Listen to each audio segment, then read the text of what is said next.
at some point, in terms of our development here in this country, coming up out of slavery, going through segregation, then going through the civil rights struggle, and that was like a big, split right there in terms of what we should do as a people, and we decided that we were going to go down the integration route. Mm-hmm. But all throughout that time, it was us against the system. Mm-hmm. You know what I'm saying? During the 60s, it was like we knew very clearly who the system was and who we were.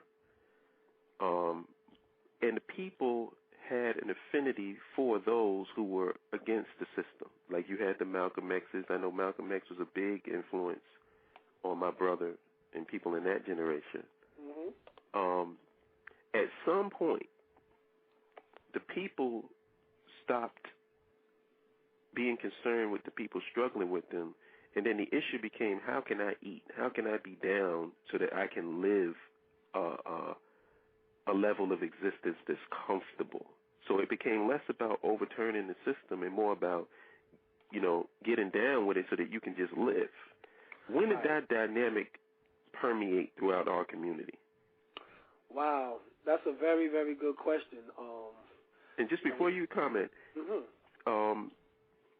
I don't want to make it seem as if the 60s was all, everybody, because during the 60s you had I would say the 60s and the 70s, mm-hmm. you had that black exploitation films, right, where you were dealing with the street level of our community, and they were thriving. So I don't want to make people think that the schism, just came about. This been going on for a while. I'm just trying to get an idea of what time frame you think that all started. Well, you're right about that. When you're dealing with the segregation, I guess the anti-segregation rather, when they decide that we're going to now fight to be in the same restaurant with white folks, we kind of start to let that be that became the norm and the psychological push for us to become integrated in their establishment, and that was when we made it. That was we made it. I know brother at Skill of Four said that started in the 80s. He want to go, but you know what, brother? Even before the 80s was a time when it started to really switch. But I think when they started to really flood our community with drugs after the Vietnam situation, is when we really started to get off on an individual. The mission became more individualized, and it became that way because each person probably was on their own individual trip, whether it be LSD, heroin, whatever substance, cocaine, that put people at odds with one another. They really knew that we was headed that way. I really think the drug era had a lot to do with our disunity, and then it allowed for other people to come in with their little ready-made doctrines. I agree with that. I definitely agree with that, because what that did was it created an industry that you can tap into for success. Right. If you were involved in the drug trade, there's a lot of brothers out here who became very, very powerful in these streets. Right. And that was the fight. If you look at some of those exploitation films back in those days, that's what the whole thing with Fred Williams and Pam Grier. It was always about the junkie. They always had that theme in the junkie. It was the militant brother. They was looked at it like, look at the Mac. Remember the Mac? He was like, being black and rich means something, man. Doesn't that mean something to you? Right. And the dude was like, you killing your own people, brother. And he drive around in a big Cadillac. He got chicks. People looking at that. Right. People right. Like, yeah. So this has been going on for a while. Like in the 70s, there was that schism where you had the Black Power movement was on one side, and then you had the pimping game and the hustling game on the other side. Yep. And then you have in between the fight for our people's minds. Right. And then it goes into that. It seems like the hustlers and the pimps won out. That's right. And the pimp and they did win out, because the legitimate teacher, and you could even say, and like I said, not to just go off on all forms of Christianity. You had your corner store, hot church.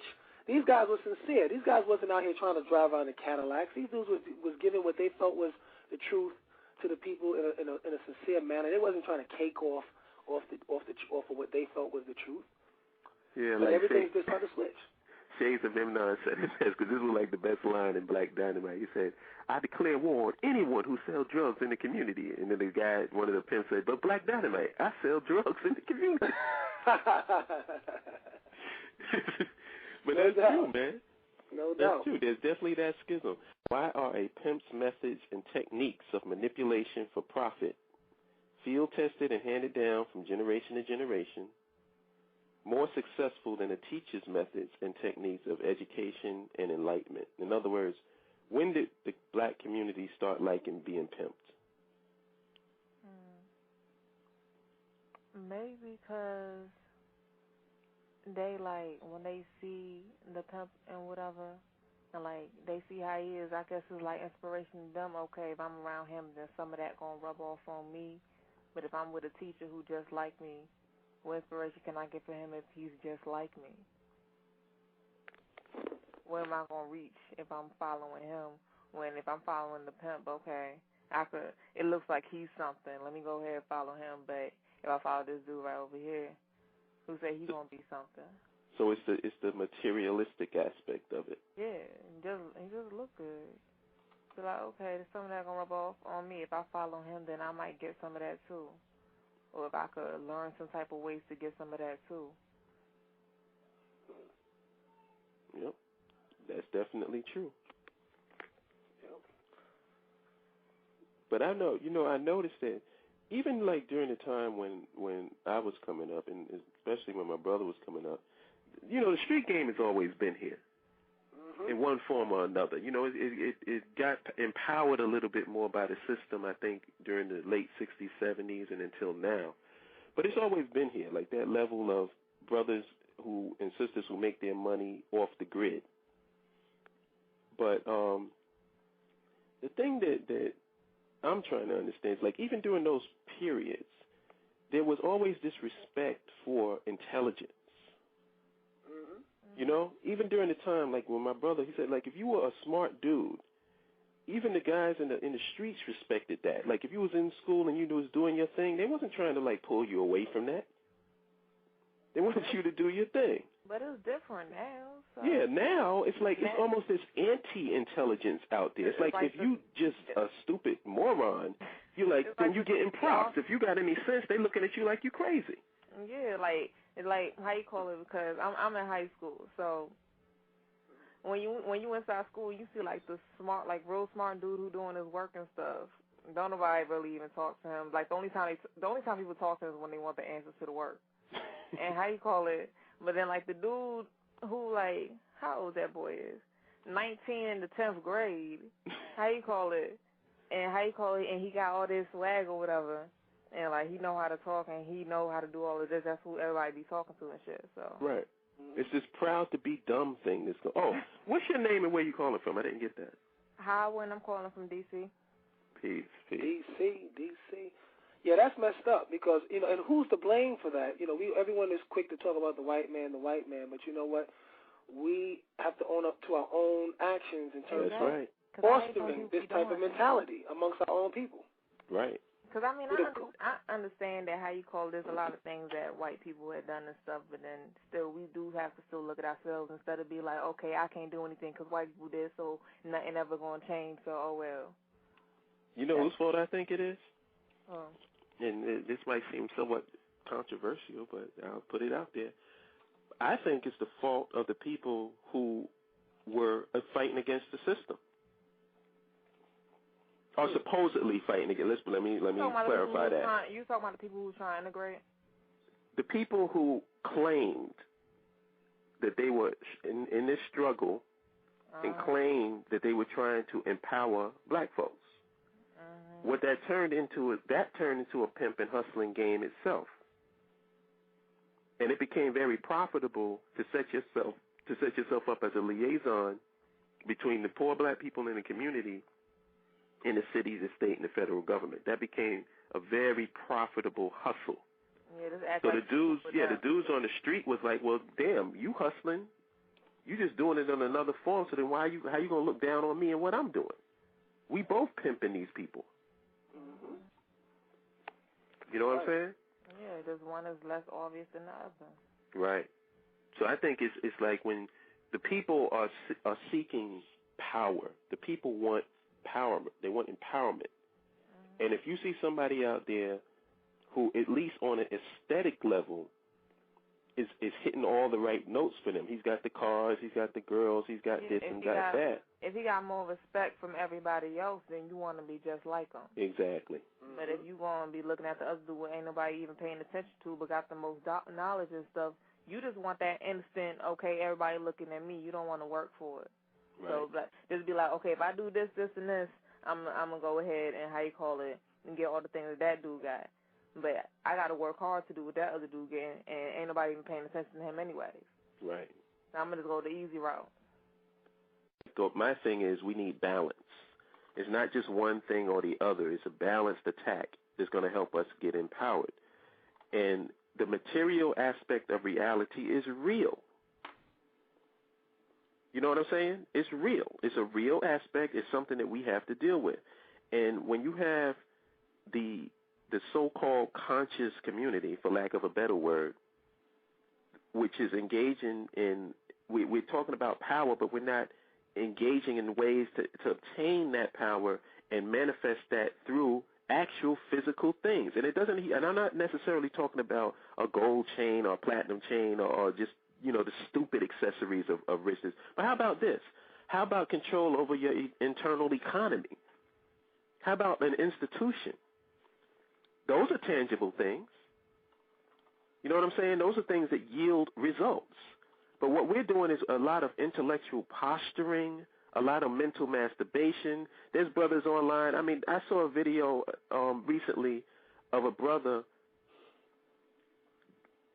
showing videos of girls, like shaking their ass on a webcam, and he's trying to give a scientific breakdown, some metaphysical breakdown of this is an expression of the black goddess. Why are we playing these games, man? Right. You know what I'm saying? This we're pimping on different levels, and people are just picking which poison they want. Nobody wants to be real. Nobody, because it's like how we had a conversation on a couple of our shows when they got into the after hours and we got into the real nuts and bolts of nobody wants to roll up your sleeve and do the work that's not glamorous. Right. The seeing you on stage on the red carpet with your beautiful dress on, your fine suit, you looking good, smelling like new money. The car is decked out. That's what everybody wants to get into. The movies. Nobody wants to do the actual research, the hard work, the sitting down with the kids when nobody's around, no cameras around. This ain't reality show. This is you sister, you brother with your child talking about life. Nobody wants to sit down and do that. No, because what people want is the music video version of reality. It's like when you see the Jamie Foxx video, everybody's in the club tipping champagne, nodding their head. That's the life. Nothing that's ever gone into as to how people got there in the first place. You know what I'm saying? Right. It's always they want to have the accessory, the upfront storefront version of what success is, but they don't want the hardcore nuts and bolts, the dirty work. It's like when I was doing production. You got to write the story. Then you write the story. Then you storyboard the story out. Then you start doing all your pre-production. Then you start doing your auditions and all of this stuff, the stuff that nobody looks at, nobody cares about. Right. Nobody was helping me and Mac 611 can tell you about that. Nobody's helping us, or nobody wants to be around during that aspect. But when it comes time to do the shoot, everybody want to be around. Right. You know what I'm saying? Nobody wants to do the dirty work, but everybody wants to come and floss. They want to come there and look like you're successful. It takes work. It takes a lot of work, and the work is not glamorous. When you go to that library and you sit in that library in a loud library with a bunch of students and people bugging out, and you sitting there trying to solve, get information. Nobody's going to pat you in the back and say, hey, 50 Cent wants to talk to you and wants to find out what you just read. He's interested, or they don't want that. So we stay away from that. That's why these kids today, nobody wants to be a real physician or a holistic healer, a civil rights lawyer, or even a DA. Yeah, because we relegated it to the level of hustling. We're all hustling. You know what I'm saying? We're all hustling on one level or another. Why? Because we don't have a system in place. We don't have anything in place that benefits the whole. So if you are smart in a certain thing, what you're trying to do is get your hustle on so that you can get some money. Right. That's the reality of what we're dealing with. So what makes one form of hustling any better than another? We got to come out of that, people, and that's what we're doing these shows about. We're going to talk about a lot of things in these coming weeks. We have to start to deal with reality as it is. You know, I got a show after that, well, after the hip hop show called "Do We Really Need Weed?" An analysis of marijuana in the black community. Is this another distraction to keep us away from getting focused on the real deal? And we use these as temporary escapes. We keep escape. Next, you don't never go head on with what you need to deal with. That's one of the reasons why I never smoked. And it has nothing to do with morality, because I don't have a problem with people who do smoke. Right. Actually, I think it's better if you're doing weed than it is to do these damn cigarettes. Right. So it's not a morality issue for me. My thing is, and you know me, you've known me for a while, right, and you know that I'm into the fasting thing. I'm into clarity of thought. And my thing is, I'm not trying to engage in escapism. That's why I don't get into no heavy alcohol. I don't do the stuff that's going to keep me, that's going to basically desensitize me so that I'm able to cope with the nonsense. I don't want to cope with the nonsense. I want the nonsense to piss me off. Right. Because if I get pissed off, I'm going to do things to make it so that I don't get pissed off. And one of the things is not going to be getting a drink or getting some weed so that I can deal with the bullshit. That's right. I want to deal with it systematically so that I don't ever have to deal with that bullshit again. Right. And I said we got to deal with that. And I'm going to put that on the show on the 9th. I already got it up on my Blog Talk Radio page. Do we really need weed? Is this... And I'm looking at it not to judge someone or to say, because I used to smoke weed, you know what I mean? So I'm not saying this as a judgmental to anybody, but I'm saying this as a function. If we're going to be architects, and we're going to look at the functionality of life, we have to be able to open up everything, even the things that we was involved in, and say, how does this function for us now? Right. What do we need? I think we need to be clear, too, on who we're talking to a lot when we come up with these topics. Everybody can listen, but what we're basically talking to, or who we're talking to, is the people who are calling themselves leaders, calling themselves representatives, calling themselves conscious, because you are the architects. Right. If you don't have your shit together, we're lost. Right. We're lost. If we don't clarify this, if we don't, that's one thing when we talk about entertainment with our people, and this is back to the pimp thing about how they use music to pimp us. Mm-hmm. That's why our people, when we see our artists, we expect them to really be who they say they are. And while we don't expect Al Pacino to really be who he was in Tony Montana, because we know that these guys are actors and they're playing games with us. They've been playing games with us, been acting. But it's an innate a response that we believe as a black person, you're supposed to be who you say you are. We can't believe that you're out here pretending to us to be something that you speak so strong about in your art form that you're not really that. Right. You got to be Snoop Dogg. You're not Calvin Brodus. Right. You got to be that. You got to be 50 Cent. You got to be doing what you say, because you're saying it so good. You're saying it so real. I can't believe you would be lying to me. I mean, even the WWE, which used to blur the lines between reality and fiction, they years ago said this is entertainment. The Rock is Dwayne Johnson. He said when he goes on an interview, he's not going on there saying, it doesn't matter what you think. He's not saying all of that shit. He's talking as Dwayne Johnson, and he's talking about The Rock as The Rock is a character, which The Rock is. Right. But when you sit down with Snoop Dogg, he never says, you don't introduce him as Calvin Brodus. Hey, how was that Snoop Dogg performance? Well, Snoop Dogg is a character. He doesn't go into it like that. They don't say that, and that's one of my things I used to say about these artists. You never separate for the children. You never say, introducing on the late night show, Sean Carter. You say Jay-Z. You say, look, brother, Jay-Z is who I pretend to be. I'm really Sean Carter. The minute you say that, your sales will plummet. Right. You're done. Right, because you got to be who you are. It's not just, and that dynamic is crazy. That might be a whole other show right there. Oh yeah, we're gonna say we're gonna get into that on the hip hop show. But right now, with these teachers and these pimps, hey, we know what it is. We got to start identifying the difference between the two, though. All right, let me get these people on the board because everybody got their hand up. So let's get to them. Let's get to them. Let me give caller last 4 digits 9867. What's your name? Where you calling from? Yes, Ronan Soul 75 from Indianapolis. Peace. Yes, sir. Peace. Chat room. What's going on, people? What's going on? What's going on, baby?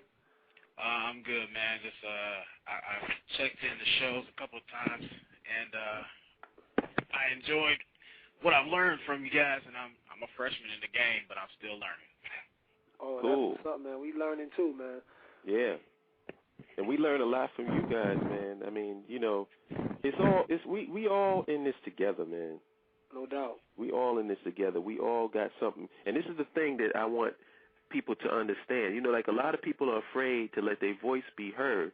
Your voice is just as important as anybody's voice. Don't let anybody get you into this thing, because I notice a lot people will try to, like, you know, say, well, what did you do, brother? Have you been doing? Yo, I'm going to say on the record, and I've said this many times, fuck all that. I don't give a damn what you do. If you are in our community, you don't have to be out here handing out nothing or talking to the home and passing stuff to the homeless and all this stuff. Listen, you have a voice just because you're here. Right. Express it. Exactly. Because whatever you're going through is something that we are going through as a culture, and you might have other people that's in the same exact situation as you, but they can't talk. Right. I agree with that. I mean, I actually tell people, I always get irritated at the fact that some people come out there and say, yeah, this is real talk, but when you hear what they're talking about, it's either devoid of substance or they're full of shit. Right.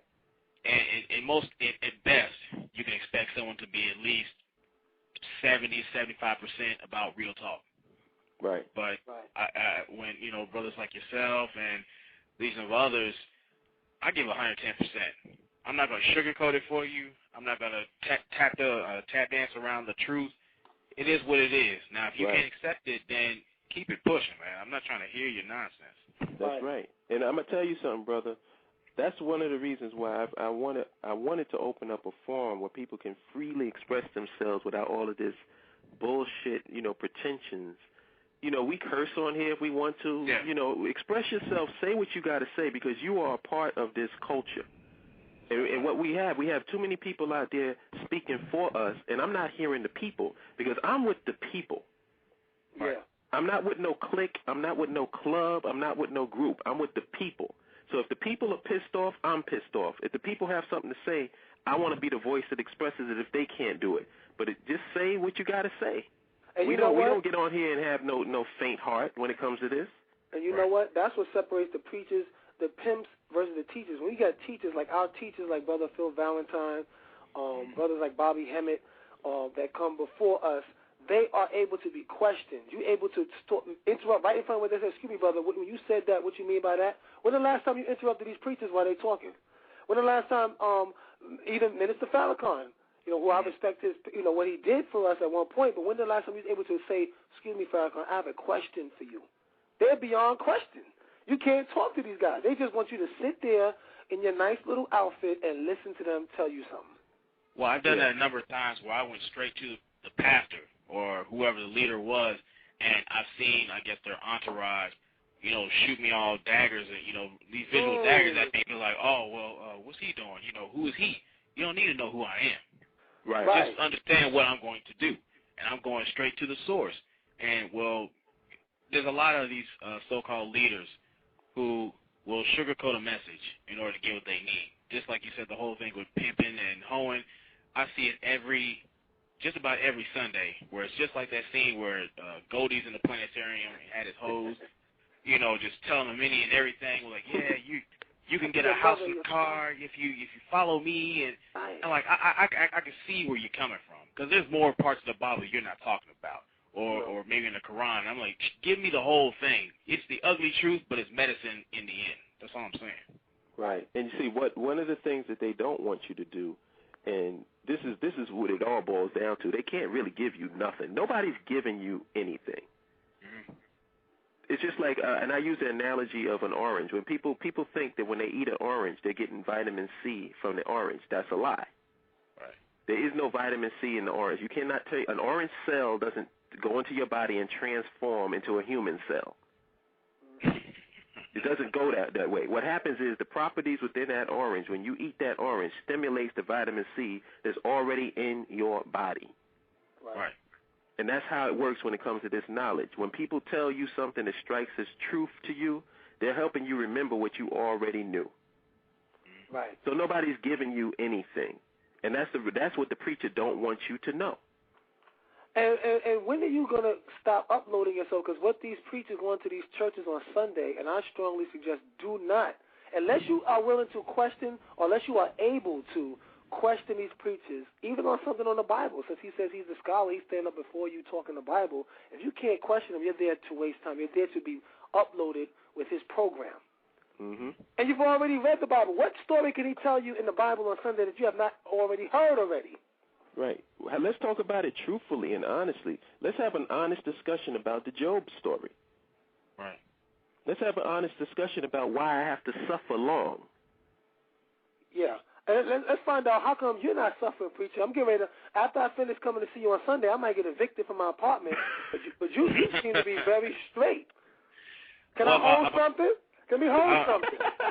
No, I know exactly what you're talking about. I've always questioned the thing like, okay, if you're talking about an institution of, religious learning and whatnot, why is it that your establishment is maybe in a community where it's all tore up and you don't live near there? Or the same thing where you should never question the pastor, because, we have this. I always wonder where the money was with the never-ending building fund and not one brick is laid. I mean, it's just so much nonsense that goes on there. Like, come on, man. You can tell the kids that story. I see what's going on. Show me something.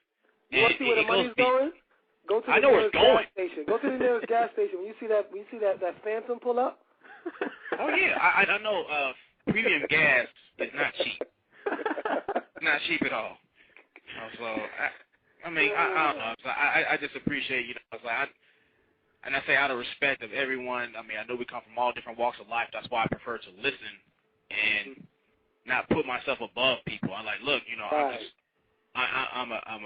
I'm a common man with extraordinary abilities just like everyone else. We just have to realize our potential. And that's why, you can do what you want to do, but if you are like-minded and want to be about something, I can learn something from you and vice versa. I don't become the authority of whatever. So that's what's up. That's why I appreciate, shows like this, man, because, I get tired of going to these mediums on Blog Talk Radio and it's nothing but an audible circle jerk. I don't want to hear it. Yeah, because what people is doing is, see, I want it to be expressed because people want to run away from pain, they want to run away from anger, and I notice that a lot in the so-called conscious community. Brothers have a problem with Osiris Sunseti, who just comes out and says, "Fuck that, man! I'm getting tired of this bullshit." Oh no, brother, calm down. It's the way that you transmitting your man. Fuck all of that bullshit. Express yourself the way that you want to express it. We all frustrated. Some of us can articulate it, and some of us can break it down with this English that we use. And some of us is fuck that on a street level. What, is their voice less authentic because they do that? We need to cut that bullshit out. That's all pretension. But it goes back to the whole thing. It goes back to the whole thing. Real recognizes real. Just because you're not out there in front of the camera doing all this charitable stuff. Nito Brown done that nonsense. What happened to him? So. The real people who are actually moving and shaking and making things happen, they're not seen. I tell people there's power behind the spotlight. You don't need to sit there and put up a show like, yeah, I'm planting this tree, y'all, and check me out. And then you're sitting there just kicking up with your Hummer, kicking all this dust on the tree while you're rolling out. Quit playing, man. Yeah. I mean, I say it all the time. If there is a Kaiser Soze that was ever on the planet Earth, or the devil, or the guy who's the man, that man would probably be Amschel Rothschild. Right. I don't ever recall seeing a photograph of Amschel Rothschild. There's a depiction of him, but it's a drawing. Mm-hmm. I don't know what that man looks like. And this man is one of the most powerful, most influential people on the planet earth. And you probably, and most people probably never even heard of him. Right. You know, this was the guy who came up with the concept of the World Bank. You know, I mean, these guys, he's the man who made the statement, as long as I control the money, I don't care who the government is. This man exists above governments, and you don't even know who he is. We got too much time for play, man. When they put all this TV in front of us, remember that for those of you that's old enough, there was a time where TV would cut off. At a time you would right. It would go right, and that would be the end of that. Cut the TV off because there's nothing else going on. Now they run the TV 24/7, 365, bombarded with all this bull crap. It never ends. They call it an idiot box for a reason. They want you to keep you. I look at all of these forms of entertainment as a perpetual orgasm machine. What you do is you hook yourself up to it and you just jack off continuously. And it has a built-in IV so that you don't lose any essential vitamins and liquids. So it'll keep you alive just enough for you to jack off some more. And think about how much time we're losing. Go ahead, brother. No, I got to tell you, brothers, I had to take me a TV fast after a while. It's like I allowed my brain to, like, stop cooking. Because, like, I was watching this stuff, and the so-called news that you're seeing, I know from being part of the military, they're not showing everything. Oh, no. It's supposed to be showing. So, I mean, I don't see, every time I step outside, it seems like every individual you look at is like a star of their own reality television show. Right. You know, the social butt plugs of enter your city here. And that's all you see all day, every day. And we're going to do that, too. We're going to have a whole movement. We want to tell people at a certain time, I don't know when we're going to do it, we need to say, and we need to all be together with this. We can get with the family and say, we need to fast from TV. I don't watch TV. I haven't had a TV for over a year. You know. I haven't had a TV for over a year. I don't even have one in my house. You know what's so beautiful? When you start watching that news, if anything you want to start with, control your own. For those of you out there that's not ready to just give up the TV, period, control the programming. Do not, I repeat, do not wake up in the morning and go to sleep and you've been watching that damn CNN or that news or what they tell you is going on in the world. Don't do that. I can't do it. You have a warped sense of what the world is about. Right. Tune in. That to is not reality. Tune in to Blog Talk Radio. Tune in to certain YouTube channels because brothers is out here. We're reporters. There's a lot of reporters out here who's giving their take, and it's more authentic than the news that you're getting. More authentic than that controlled mechanism that got you. Because what happens is you wake up in the morning, and what's the first thing you do? You just came from the dream state, and as soon as you get up, 44 people killed in a brutal, horrific, this just in, the tsunami just hit. Come on, man. I don't need to. So now you go out here with this world view of everything is all screwed up to hell. It plays into your religious mind that the world is coming to an end. Then you go to sleep and get indoctrinated with some more death and destruction and horror. And now for the weather. Yeah, right, and now for the weather, right. And this just said, Kobe Bryant scored 45 tonight.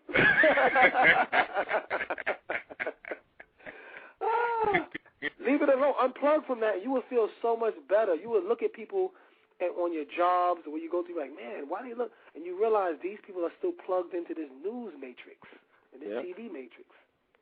Well, brother, you with us in the chat room, right? Yeah. All right. Thank you for the call. Yes, man. Peace, man. Peace to you, man.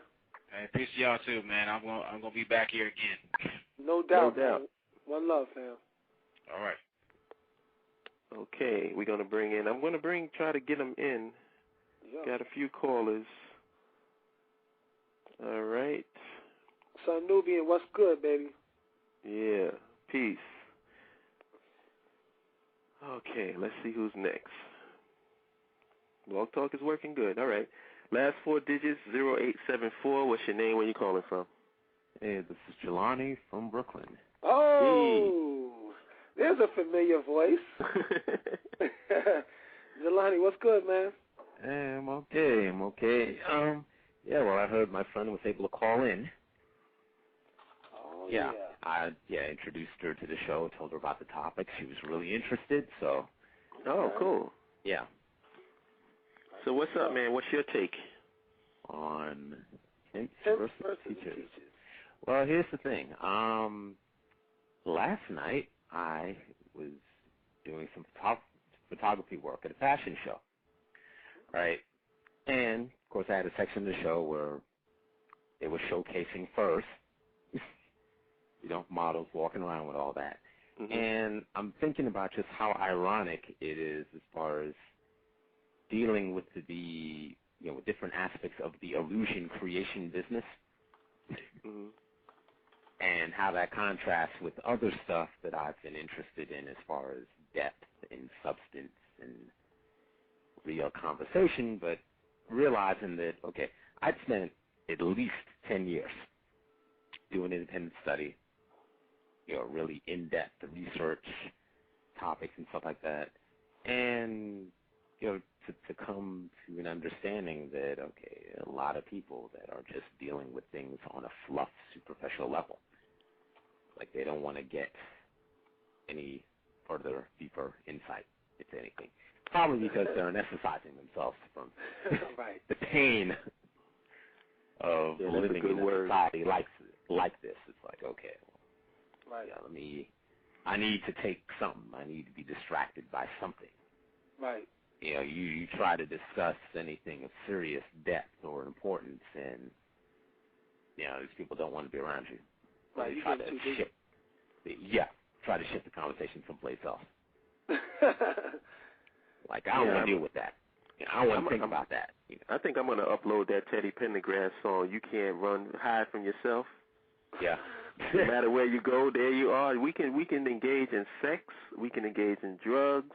We can engage in all types of things. But when at the end of the day, that popular saying everybody loves so much, at the end of the day, right, you got to come back to this reality.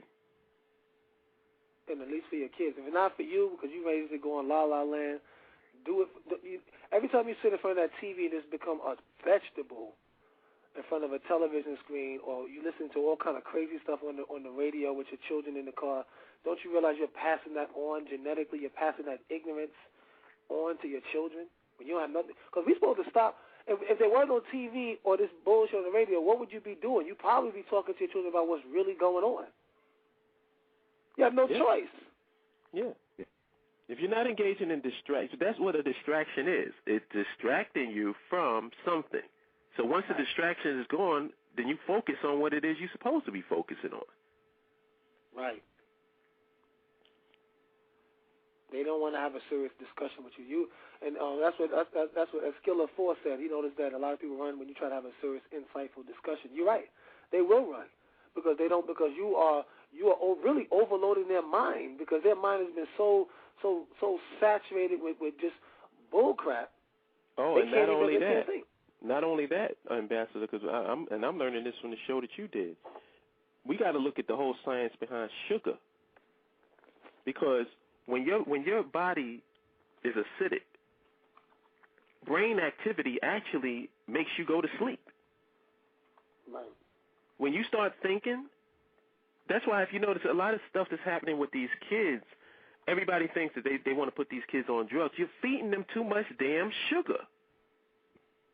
They're jacked up on sugar. Their body is acidic. And then when you sit down in the classroom and then they start learning information, they get sleepy. They get tired. They get bored. That's a physiological response. Mm-hmm. And you wonder why are they and they're bored, especially they're bored in these schools, because they're not getting anything to stimulate their mind. I bet you if you talk about things that stimulates their mind and gets them involved. You see, education is not something that's a passive, you sit down. You have to interact with it. Right. It's an interaction. I mean, some of our best teachers were teachers that allowed us to interact with the information. And where it's like we are living it, and it's like we're walking through the history or through the math or through the science, whatever they taught, with them. It's like, yeah, I'm in this. You're not in Christopher Columbus or James Madison or all these other people you're talking about. And to show you, just to prove your point, to show you how powerful this information is, every brother that I know learned this shit on their own. If it was boring, why would you invest so much time into it? Think about it. All the stuff that you learn about African culture, we had some teachers, no doubt. You know what I'm saying? But we didn't. There was no classrooms. in the sense of a traditional classroom, we had to go out and get this information. Right. Through our own sweat of our brow, we came up and we developed our consciousness. So if this information is boring, why would we do that? You know, this information is good information, it's powerful information, it's life-changing information. And that's the reason why they keep the classrooms the way that they are, because they don't want you to learn anything. It's not about learn. Do you think that you have to go through grades 1 through 12 because that's the actual steps that you take to become educated? No. They want to make money off of every year of your child, educational process. That's all it's about. You have kids that's 10 years old in college. Public school education is not about learning. It's about making money off the parents and the child until the grade of 12. Then after that, college gets to make money off of you. Right. But learning, it ain't got nothing to do with that. And for not all my for young the schools we go to, at least. And for all my young people out there, that's what your 20s is going to be about. You have to now unlearn everything. That's why your life might start to go into a chaos. Once you start to get into your consciousness of who you are, especially as a black woman or as a black man, everything will start to seem like, because now you're uprooting the matrix. You're uprooting the very program that you have been programmed with from the time you went to school and the time you got out of school. Right. You know what I'm saying? So you're going to go through them periods. I call it the Nebuchadnezzar chamber. You go to a chamber where you might be wild. You might even be smoking weed, drinking during that time, because you are battling with the program. For some people. And now once you get rid of that, that's the answer. You and the agent is going at it. Once you clear your mind and become clear on what it is that you need to be doing and thinking on, and it's clear to you, now you're ready to live your life as you're supposed to be. You don't need to escape. You don't need to go into all these different escapisms or the TV. You don't have a desire. You lose the desire for these things. You know what I'm saying? You'll lose the desire to watch sports. I have not seen one down in football. And I used to really like football. I used to really like basketball. I have no desire to watch it. Right. You know what I mean? It doesn't make me better than the person that does watch it or whatever. It just means that we are getting to the point where we have so much responsibility to put out this information that this is what we are bombarding ourselves with. Right. You know what I'm saying? Jelani. Yeah. Are you in the chat? No, I'm not. Okay. I wanted to ask you a question. Where I'm at, I'm not online. So. I wanted to ask you one question, though, before I go to the next caller. Me and you have talked about this, and I just want to get, briefly what you feel the dynamic is behind why people are attracted to pimps more than they are to teachers. Okay. Let's see. Okay, well, there's definitely the floss factor, because it's like one of the reasons I got into photography and certain other things was because in the years I spent doing my own independent study, figuring certain things out, working out, how to get practical, tangible results. There was nothing particularly glamorous about it. There were only but so many people that I could even discuss that stuff with that would even understand what I was talking about or understand why I was going to the trouble of taking the time to do all that work, do all that study. I mean, I dropped out of college, but here it is. I'm spending time buying books, reading stuff online over the internet, studying, writing stuff, all kinds of things. Like actually taking the time to teach myself new skills and all that. And I realized that, there's got to be a balance between the two as far as, I've been dealing with depth, substance, important stuff, and I'm dealing with people that are so into dulling of the pain or distracting themselves or being distracted that they're like, they perceive all of that work as boring.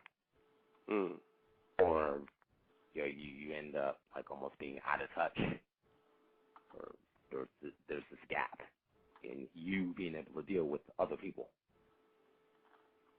Now, in the case of the pimp. Well, okay, since this individual is advertising, some work has got to go into the sales pitch and into the promotion so that the pimp can get hoes to work for him. So, which would explain, the car has to be on point, the clothing has to be on point. In fact, the fashion show that I was at last night that I was shooting, there was a couple models that had on some really nice, red and black trim furs with the suit, with the outfits to match and all that. And I'm up there it's when I have a chance, I got to post this on my Facebook. But it's just the perfect visual example of, all right, this is the image that people are trying to achieve, and they don't, and you have people that really don't give a shit about the background work that went into creating that image or being able to function in that image. So you got people striving to imitate that, or they're watching a music video and they don't realize, okay, well, all right, the people that live like that, that they may be a little bit more subdued about how they lost. It's almost like when you're functioning at a certain level of economic self-sufficiency, you can be low-key about it. It's like even in your attempt to be low-key about it, people that know what they're looking at will still be able to see the result of, okay, you put in some work and you're functioning at a certain level and you're trying to be discreet about it, but we can still see it. As opposed to people that are just investing into the image but not the substantial work or the infrastructure that would then make that image a reality. Right. So they go basically, in a nutshell, they're going for the marketing presentation. Right. And you can tell, if you know what you're looking at, that, okay, this is a slick marketing presentation, but there's nothing to back that shit up. Nothing. Just, okay. That's true. This whole thing about, like you said, the whole the parallel between pimping and teaching. I mean, you go, the people, they always talk about, the crisis of, certain shows about the crisis of the lack of black men in the church, because they know hustle when they see it. Right. I mean, you got this dude, who got his Puff Daddy and Mace 97 suit on. You know what I'm saying? Talk to your woman talking about, give me all your bread. I mean, give me 10% of what you got. You know what I mean? Right. And it's just nonsense. You can see through all that. So, I mean, people just gotta wake up to, it's like I was telling someone before. It's like, if you put all the ideology aside, that's why I said when I come on the show, I say peace to the gods of earth, shalom, hotel, whatever you want to say. Guess what? It's all talking about peace. It's all talking about, you need to talk about something that has a common purpose instead of finding ways to splinter. Don't try to indoctrinate me into another belief system. Right. I mean, that's what a lot of people try to do, is try to indoctrinate someone. You call a show, you got to either be talking about Yahweh or Jah, or, that's unnecessary. Because they're defending the religion, and I don't give a damn about the religion. I care about the people. Exactly. I'm going to defend the people, not some freaking doctrine. And then another thing to piggyback on what you said, God, is the fact that also we got to stop always feeling like we got to be right all the time. In terms, exactly. You got some brothers, you can't have a conversation with some brothers, but every single thing you say, they want to try to correct certain people in terms of making it some history battle, brother. I mean, let people express themselves, man. You're not, we're not in no classroom like that. You don't have to always correct everything a brother say. If you know what they mean to say by it. If it's something that's crazy, then you might want to address it. But it don't have to be a battle with wits just so somebody can have a conversation. Exactly, man. And that's what I like about your show. That's why I was saying, just like your show, there's a dude, the kid, victim of racism. There's a lot of y'all out here, that you get on, y'all put it down the right way and make it an open exchange. Whereas you go to certain people's shows, where it's like, if you're not espousing the exact same doctrine that they espouse, they want to immediately challenge you and try to attack you. Sometimes personally, it's not productive. You know what I mean? So that's saying you're right. You don't have to be right.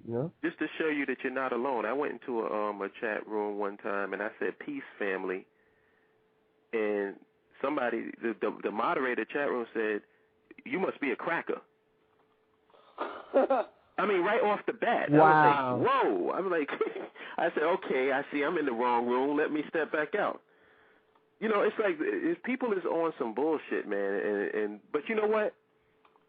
Let them be on the bullshit, because there's other forums that we have where we can be surrounded by people of like mind, and you can express yourself, and we can get down into some real issues about what's going on and how we're going to get together without having to deal with that bullshit. So, you know, they don't really affect nothing. Plus, the times is changing. Times are changing. And that's the thing, like, you know what I'm saying, like when you come on, you know, these shows, you know what I'm saying, it's supposed to be about an open and free exchange of ideas and for people to feel comfortable. Now, like you said, if it's something that, you know, someone, just like I said, when I called into that one brother show, you know what I mean, he was talking some stuff that, you know, I didn't agree with, and it was kind of, like I said, it could be kind of reckless and kind of dangerous, because you're telling there's somebody who's listening on that line that's really thinking, yo, I got to go get this burner so I can bring it to him. You know what I mean? Like, you know, I mean, you got people out there like that. You know what I'm talking about. You know, they ready to bring it to who? Like, who they bringing it to? Yeah, bringing exactly. it to who? That's exactly my point. You know, I mean, you should have heard this dude. If you ever look, he got it says Nat Turner 187. He's got a gorilla with fatigues on. You know what I mean? I think I ran into that brother on YouTube. Thomas, can you stick with us, because I got to let this last caller in, and then we're going to go to OT. No doubt. Okay, hold on 1 second. All right. Sorry to keep you waiting. This is last 4 digits. 3463. I think I know who that is. There he go. Oh, yeah, the guard. The guard. Peace, guys. What's going on? So what you think about this whole pimping thing, man? Well, wait. Before you talk, introduce yourself so they know. We know who you are, but you let the people know. All right, word up. Yo, this is God Smoke, you know, calling out of Kings County, Brooklyn. Where the gods come from. No doubt. Brooklyn in the house. You already know. But the parallel between pimping and preaching, they probably the same, because pimping is just, they're not preaching on the pulpit, they preaching on the street. Well, to the females or whoever they trying to G-Mac and get the glitz and glamour from, because that's all they doing. It's all about a show on who got this, about who manipulated this amount of people. I got this from them. I exploited them, you know, because I thought, I was calling earlier, but the first time I really seen it, when I was listening to the show, I caught a flashback, like Abraham and Melchizedek. That's where even the first piece of paying tithes came from, where Abraham said, you got to give 10% of whatever you make to your church or your organization. Still in that Abrahamic triad, that slave religion shit. That's all. There's the preaching and the pimp shit. It's all they a slave and master relationship. Mm-hmm. So that's how I seen it as. Because as a pimp or as a preacher, shit, who got the biggest jewels? Who got the better car? Who living in the larger house? They all the same. Yeah, you know.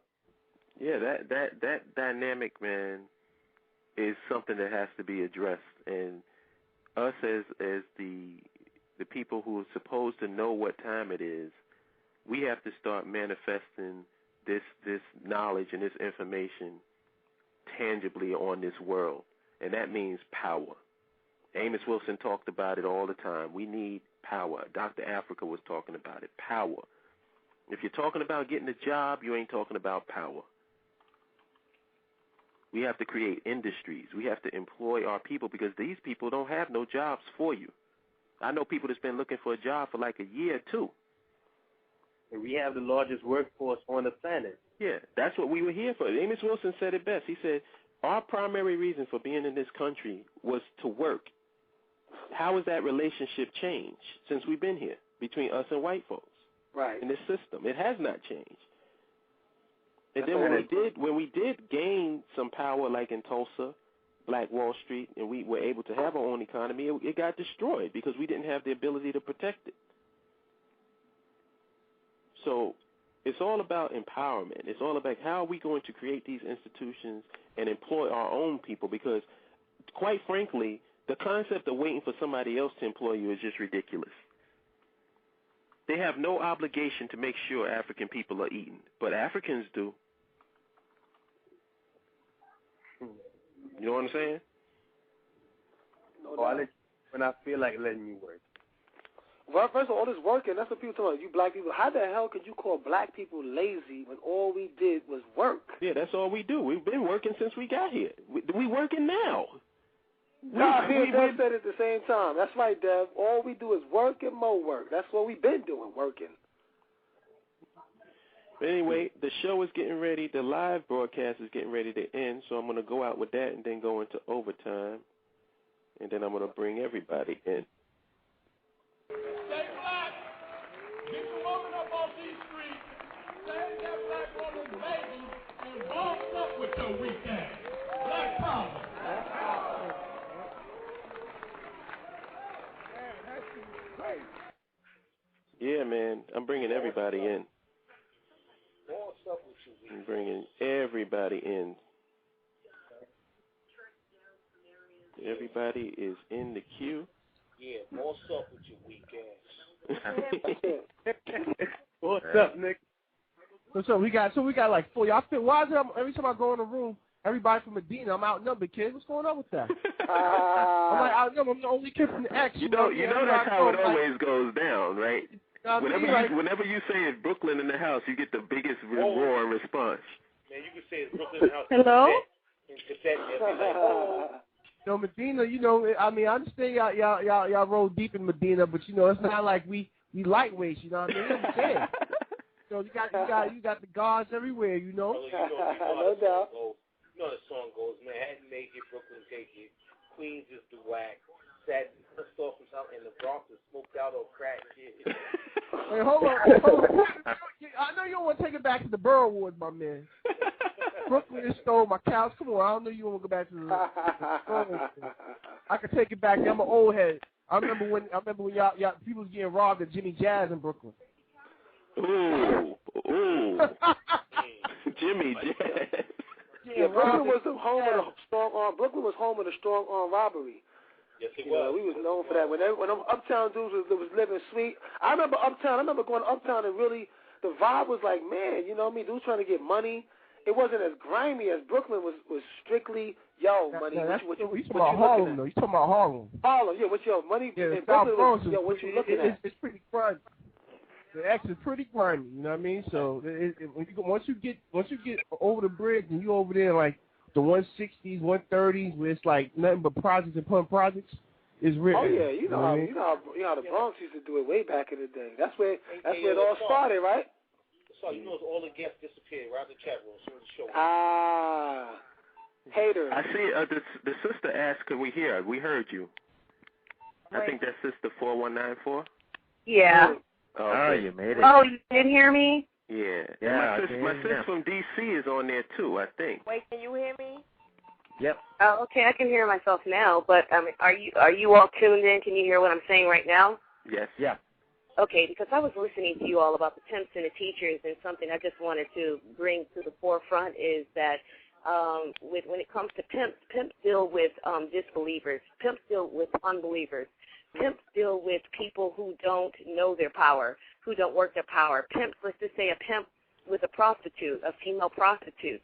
He tends to appeal to her where he'll tell her things about herself that she doesn't really know about herself, where she's spiritually malnourished about herself. And what happens is then the pimp becomes the vice, because then what happens is she connects with that power on a dormant, it's lying dormant inside of her. She goes outside of herself, relying upon the pimp to give her more of what is really inside of her that she has to tap into. And that's the same thing with now if we take pimp to society, we take pimp as the government, and we take the collective, black people as a whole. They, on a certain level, don't know their power. So the teachers who come with information to educate the masses of the people about who you are, your history, your heritage, where you come from, on a certain level is good because it helps to build up a healthy self-esteem and a healthy self-image. But on another level, there's another level that the teachers have to go where they have to then give, not only let the people know, hey, this is what we need. We need these institutions. We need our own factories, this, that, and the other. You have to give them a way of how to go about getting what it is they want. That's the result. A lot of people don't value the process. They just want the result. They want the material things. We're creatures of comfort. So we want a home, we want nice clothes, we want food, we want all these things. But the masses of the people haven't really learned how to get that on their own, using their own personal power, the spiritual power. The unfortunate thing is that when it comes to power, when it comes to the personal power, the power that, or the different systems, the spiritual systems that are out there that our people could actually tap into, they have been conditioned by their oppressor to stay away from those spiritual systems. So unfortunately, there's a place where all they have that's left is doctrine. Now, I heard the comment where someone says they don't necessarily like doctrine. I understand that. I'm split in between, because there's a place where this information that is now, this watered-down information, yes, we know this religious information, it's been watered down. Its origins, it originally comes from out of ancient African, black, Cometian, Kush, Punt, whatever name you want to call it. It comes from out of older culture, but it's been changed a bit. Names have been changed, and what's most important has been diluted, or it's been like they scattered it. And that's specifically spiritual laws, the laws that are necessary for people to cultivate so that they can actually come into the knowingness of their power and how they work in accordance to laws of nature, to literally manifest anything that they desire, that they want.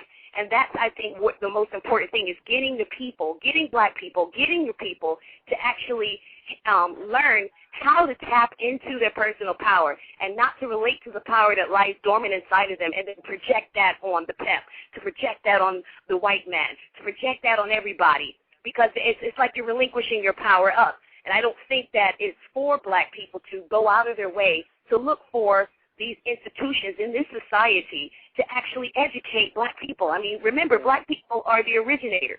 Okay, so now you're requiring the one who imitates to give you what you've got to first tap into yourself and get it to know yourself. So turn off the TV. I did it for 7 years. No television whatsoever, not just the news, all of it. It's all toxic. Cut it out and then get into yourself. Now, some people say, how do I get into myself? Now you got to go step by step. How do you get into yourself? What is it that you're going to be looking for? What is it that you're researching? Because a lot of people, you remember, you all are leaders and you're teachers. You know, there are teachers and there are pupils. Okay, there are leaders and there are followers. So I just think that it's important that the leaders who are coming into who they are and remembering who they are don't make the mistake of looking for the followers to be what the leaders are. You see, there are going to be some people just going to follow because they're going to recognize the way, and they're not going to necessarily have the skills, the way that you all have the skills as leaders to teach, to guide. You know, I mean, we've always had a hierarchy. I think it's going to always be that way. I don't think there's going to be, this is just my opinion, I don't think there's going to be everybody's on the same playing field. I mean, you had your emperor, you had your empress, you had high priest, high priestess class, you had your teachers, you had your lawyers, doctors, all the way down to the layman and the laywoman, you know, and everybody has a place. Everybody has a part to play. And I think that as long as you're doing your part, everybody, the followers will do their part too. You know, it's just, I think that's just the order of things within our society amongst our people.